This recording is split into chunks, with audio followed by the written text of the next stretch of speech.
ଆମର ବିଦାୟୀ ରାଜ୍ୟପାଳ ରଘୁବର ଦାସ ଝାଡ଼ଖଣ୍ଡ ଫେରିଗଲେ। ସେ ବିଜେପିର ସଦସ୍ୟତା ଗ୍ରହଣ କଲେ ବୋଲି ଟ୍ୱିଟ୍ କଲେ ଏବଂ ତାପରେ ସେ ଗୋଟେ ବୟାନ ଦେଲେ। ସେ ବୟାନରେ କହିଲେ ଯେ ରାଜ୍ୟପାଳ ପଦଟା ଗୋଟେ ଲାଟ ସାହେବ ପଦ ନୁହଁ ଏବଂ ସେ 3 ମାସରେ 30 ଜିଲ୍ଲା ବୁଲିଲେ, ଲୋକଙ୍କ ସାଥିରେ ମିଶିଲେ, ଗ୍ରିଭାନ୍ସ ନେଲେ ଇତ୍ୟାଦି ଇତ୍ୟାଦି।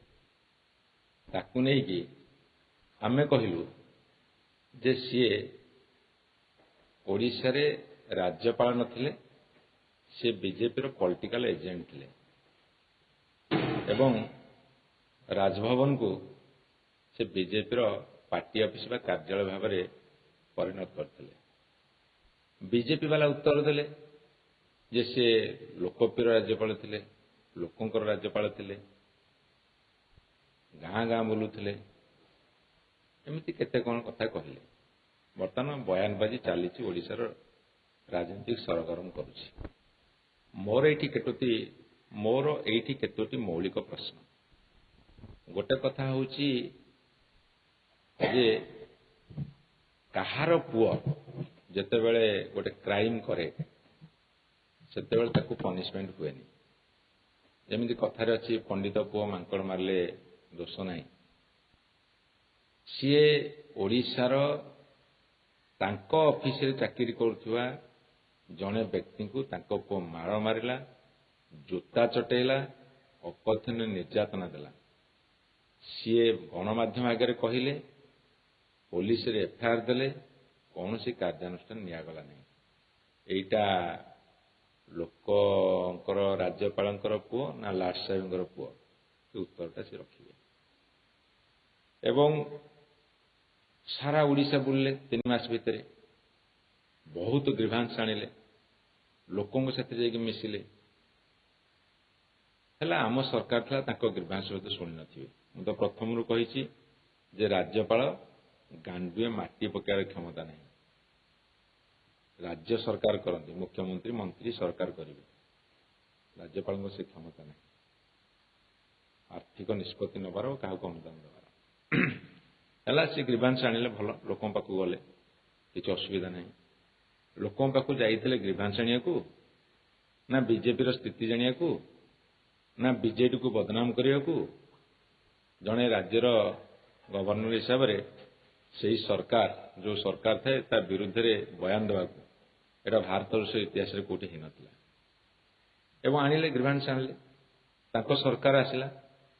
ତାଙ୍କ ସରକାର ଆସିଲା ପରେ ମୁଁ ତାଙ୍କୁ ପଚାରୁଛି, ବର୍ତ୍ତମାନ ରାଜ୍ୟ ସରକାରକୁ ମଧ୍ୟ ପଚାରୁଛି, ତମର ଯେଉଁ ଲୋକପ୍ରିୟ ରାଜ୍ୟପାଳ ଥିଲେ, ଯେତିକି ଗ୍ରିଭାନ୍ସ ଆଣିଥିଲେ, କେତୋଟି ଗ୍ରିଭାନ୍ସକୁ ଆଡ୍ରେସ୍ କରିଛନ୍ତି? ତାଙ୍କ ସରକାର ତ ଆସିଲା ନା, ସେ ଯେଉଁ ପଲିଟିକାଲ ଏଜେଣ୍ଟ ଯେଉଁ ପାର୍ଟିର ହେଇଥିଲେ, ଏଇ 7 ମାସ ଭିତରେ ସେ କେତୋଟି ଗ୍ରିଭାନ୍ସ ଆଡ୍ରେସ୍ କରିଛନ୍ତି, ସଲ୍ଭ କରିଛନ୍ତି? ଏବଂ ମୁଁ ତାଙ୍କୁ ଆଉ ଗୋଟେ ପ୍ରଶ୍ନ ପଚାରୁଛି, ତାଙ୍କୁ କ'ଣ ପ୍ରମ୍ପଟିଂ କଲା ଯେ ସେ କହିଲେ ଯେ ଲାଟ ସାହେବ ପଦ ନୁହଁ? ଆମେ ପ୍ରଫେସର ଗଣେଶୀ ଲାଲଙ୍କୁ ଦେଖିଛୁ। ତାଙ୍କୁ ଯଦି ଓଡ଼ିଶା ଲୋକଙ୍କୁ ପଚାରେ ଯେ ଭଲ ରାଜ୍ୟପାଳ କିଏ, ତାଙ୍କୁ ଏତେ 100ରୁ 100% ମାର୍କ ଦେବେ। କିନ୍ତୁ ଯଦି ଓଡ଼ିଶା ଲୋକଙ୍କୁ ପଚାରାବ ରଘୁବର ଦାସ କିଏ, ଲୋକ 100ରୁ 10% ମାର୍କ ଦେବେ କି ନାହିଁ ମୁଁ ଜାଣିନି। ସେ ଯଦି ଧରାଧରି କରିବେ ବି ତଥାପି 30 ମାର୍କ ପାଇବେନି, ପାସ୍ ମାର୍କ ପାଇବେନି। ଏବଂ ଆଉ ଗୋଟେ କଥା ବିଜେପି ସରକାରକୁ ମୁଁ ପଚାରିବାକୁ ଚାହୁଁଛି, ଯାହା ବିଜେପିର ବନ୍ଧୁମାନେ ଯେଉଁ ବୟାନବାଜି କରୁଛନ୍ତି, ଲୋକଙ୍କର ରାଜ୍ୟପାଳ ଥିଲେ, ତାଙ୍କୁ ତଣ୍ଟିଆ କ'ଣ ପାଇଁ ଦେଲେ? 5 ବର୍ଷ କାର୍ଯ୍ୟକାଳ ସରିନି, ନଙ୍ଘା ତଣ୍ଟିଆ ଦେଇ କାହିଁକି ବିଦା କଲେ? ସେ କାରଣଟା ବର୍ତ୍ତମାନ ବିଜେପି ଭାଇମାନେ ଟିକେ ସ୍ପଷ୍ଟ କରନ୍ତୁ।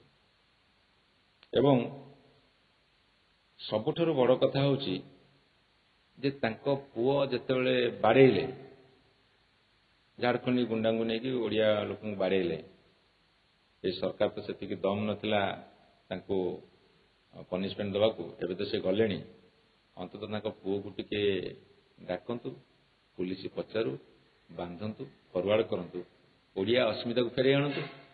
ବର୍ତ୍ତମାନର ବିଜେପି ସରକାର ଦାୟିତ୍ୱ ହେଲା, ଯେଉଁ ଓଡ଼ିଆ ଅସ୍ମିତା କଥା କହିକି ଆସିଥିଲେ, ସେଇ ଓଡ଼ିଆ ଅସ୍ମିତାକୁ ସେ ବର୍ତ୍ତମାନ ଫେରାଇ ଆଣନ୍ତୁ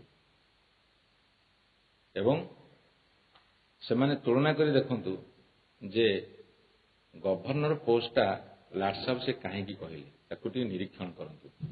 ବିଭିନ୍ନ ରାଜ୍ୟରେ ଯେଉଁ ଗଭର୍ଣ୍ଣର ଅଛନ୍ତି, ଯେଉଁଠି ଅଣ ବିଜେପି ସରକାର ଅଛି, ସେଠି ସେମାନଙ୍କର ଭୂମିକା କ'ଣ ଏବଂ ସେଇ ମାପକାଠିରେ ସେ କାହିଁକି କହିଲେ ସେଟା ଅସୁମାରୀ ପ୍ରଶ୍ନ ସୃଷ୍ଟି କରିଛି।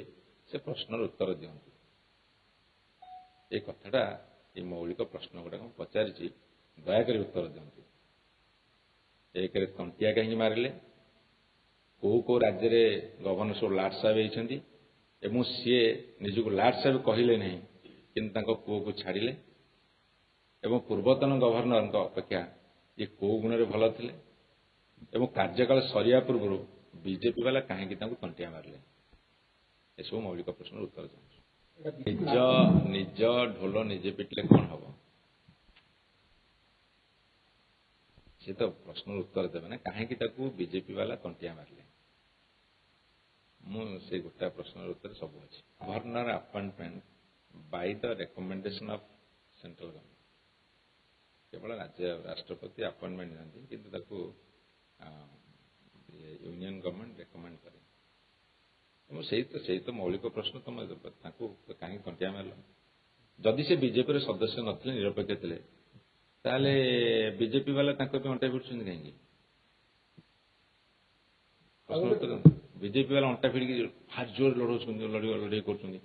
ଗୋଟେ ପଟେ ପାଟିରେ ବିସ୍କୁଟ, ପଛପଟେ ନାଥ, ଆର ପଟେ ଅଣ୍ଟା ଭିଡୁଛନ୍ତି କାହିଁକି? ଯଦି ସେ ନିରପେକ୍ଷ ଥିଲେ, ସୂତା କ୍ଷୀର ସଳଖି ପାରିବେନି, ଗ୍ରିଭାନ୍ସ ନେବେ। ଯଦି ଗ୍ରିଭାନ୍ସ ତମେ ନେଇଥିଲ, ହଜାର ହଜାର ଗ୍ରିଭାନ୍ସ ନେଇଥିଲ, ହେଲା ଆମ ସରକାର ପଳେଇଲା, ବିଜେପି ସରକାର ଆସିଲା, ତମେ 7 ମାସ କଣ୍ଟିନ୍ୟୁ କଲ, ସେଇ ଯେତିକି ଗ୍ରିଭାନ୍ସ ଆଣିଥିଲ ତାକୁ ଟିକେ ଲୋକଙ୍କ ସାମ୍ନାରେ ପକେଇ ଦିଅ, ସେଥିରୁ କେତେଟା ତମେ ସମାଧାନ କରିଛ। ମୁଁ ତ ତାଙ୍କୁ ଯେତିକି ଦାୟୀ କରିବି, ବର୍ତ୍ତମାନ ସରକାର ତ ବେଶୀ ଦାୟୀ କରିବି, କାରଣ ଗଭର୍ଣ୍ଣର ବୁଲି ବୁଲି ପ୍ରଚାର କଲେ ତାଙ୍କ ପାଇଁ, ସେଇ ତୁଳନାରେ ସରକାର ଆସିଲେ। ଗୋଟେ ପଲିଟିକାଲ ଏଜେଣ୍ଟ ଭଳିଆ ଯେତେବେଳେ ସେ ପ୍ରଚାର କଲେ, ସେମାନେ ସରକାରକୁ ଆସିଲେ, ଅନ୍ତତଃ ଯେତିକି ଗ୍ରିଭାନ୍ସ ଆଣିଥିଲେ ତାକୁ ଆଡ୍ରେସ୍ କରିଦିଅ। ଲୋକପ୍ରିୟ ରାଜ୍ୟପାଳ, ବର୍ତ୍ତମାନ ଲୋକପ୍ରିୟ ସରକାର, ତାହେଲେ ଲୋକ ଅପ୍ରିୟ ହେଲେ କାହିଁକି? ଯଦି ଲୋକପ୍ରିୟ ରାଜ୍ୟପାଳ ବିଜେପି ବାଲା କହୁଛନ୍ତି, ତାହେଲେ ଲୋକ ଅପ୍ରିୟ ହେଲେ କାହିଁକି?